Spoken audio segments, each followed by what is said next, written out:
Bangladesh Prime Minister Sheikh Hasina has resigned, and newspaper reports said she has already fled the country.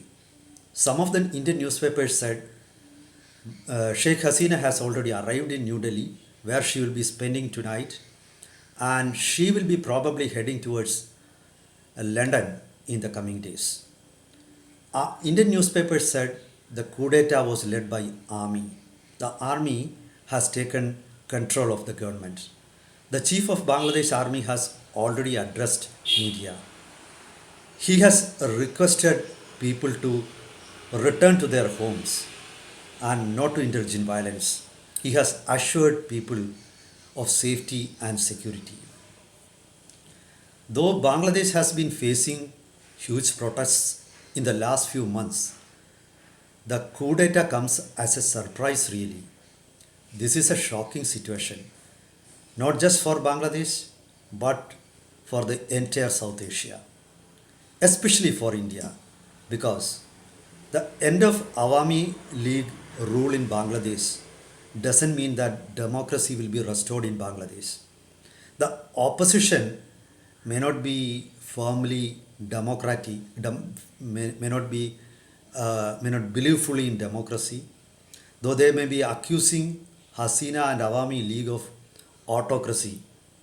Perhaps in the coming days, the administration or the government will be in the hands of fundamentalist groups also. So India needs to be particularly wary of the emerging situation. Now let's analyze the emerging political scenario in detail. Welcome to Insights. This is Hari Kumar. Bangladesh has been facing huge protest in the last few months. Earlier, it was against the Awami League dispensation. The opposition have been accusing Awami League of autocracy and sabotaging polls. Recently, the other day, former banker and one of the leading social figures in Bangladesh, Muhammad Yunus, gave an interview to an Indian media saying that democracy is not there in Bangladesh. He wanted India to intervene in Bangladesh to restore democracy. He also expressed the fears that an influx of refugees from Bangladesh into India could happen, and India will be forced to intervene in Bangladesh in the coming days. He even criticized the opinion of Indian government that the events that happening in Bangladesh is an internal affair of Bangladesh. He said India has every right to intervene in Bangladesh.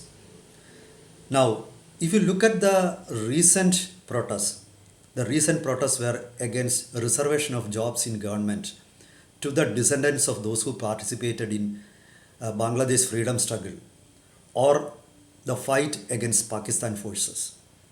Now, a large section of younger generation in Bangladesh or today's Bangladesh people, they feel that those who get the benefits of reservation were getting undue benefits. So they wanted to obliterate the reservation. And even the Bangladesh Supreme Court had intervened recently and limited the reservation from the earlier 30% to 7% or something like that. So that was one of the pretexts. But even after that, protests continue. So actually, this time, this is the fifth term of Sheikh Hasina as the leader of Bangladesh. Now, let me come to the second part of it. What does this coup d'etat means to South Asia, especially India? India has had peace along its eastern borders in the last few years, especially the last decade, except for the recent bickerings or uprisings in Manipur. The peaceful atmosphere in India's northeastern states, especially areas like Assam, has much to do with a stable administration in Bangladesh. It was because of the firm stand of Sheikh Hasina that fundamentalist forces were unable to raise their hood in Bangladesh, and they couldn't sabotage peace in northeast India. So I'm actually surprised that the government of India didn't take any positive action or positive intervention in Bangladesh to prevent such a calamity, because whatever happens in Bangladesh will be of great importance to India.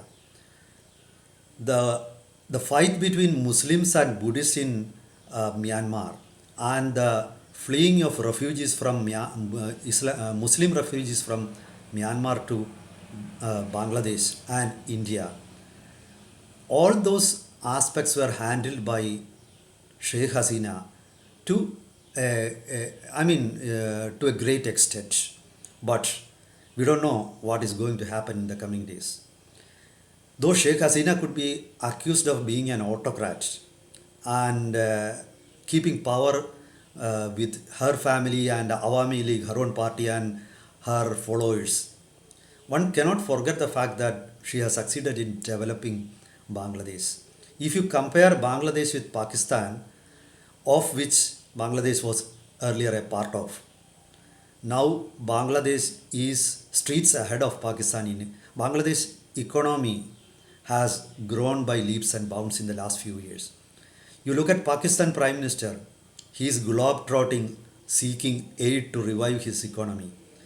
Many global leaders are reluctant nowadays to meet Pakistan leaders because they could be asking for help. Even Pakistan leaders themselves, they are moving around the world with a begging bowl. But look at Bangladesh. In the recent years, Bangladesh economy had grown even better than India at times. You look at Sri Lanka, the economic crisis that hit Sri Lanka. Look at Nepal, the crisis hit economy of Nepal. But when the whole South Asia except India has been engulfed in an economic crisis, when Pakistan is going through a perfect storm, Sheikh Hasina has been able to drive economy to a healthy growth rate, and now Bangladesh is especially one of the topmost exporters of garments in the world. Now that way she has improved life standards, but at the same time Islamic fundamentalism, radical Islamism, and terrorism, they have grown in Bangladesh also like elsewhere. Perhaps with China's help. Now, India needs to be wary of the intervention of China or the increase of influence of China in Bangladesh. Another very important factor is also there. Like recently, Sheikh Hasina has raised concerns of US promoting certain divisive forces in Bangladesh. Now, there have been reports that US was trying to create a Christian majority state along the eastern borders of India, including parts of Myanmar and Bangladesh. So it was Sheikh Hasina who herself raised the allegation of US machinations in the region. Now US wants a small country, Christian country there, from where they could operate against China. Now they want a buffer state there. We don't know about the details, but a dangerous situation is emerging on the eastern part of India. So India, Myanmar and Bangladesh needs to be wary. So the emerging situation will be watched very interestingly by the whole world. And this calls for an active step, intervention, positive action by India. I'm not the person to recommend military intervention or anything, but I want the government of India to be vigilant. Let's hope that the government of India will be vigilant and will take suitable actions to ensure that India is not affected by the emerging chaos in Bangladesh, and India should also act positively to bring peace to Bangladesh because it affects our peace also. That's for now. Meet you with more updates. Goodbye.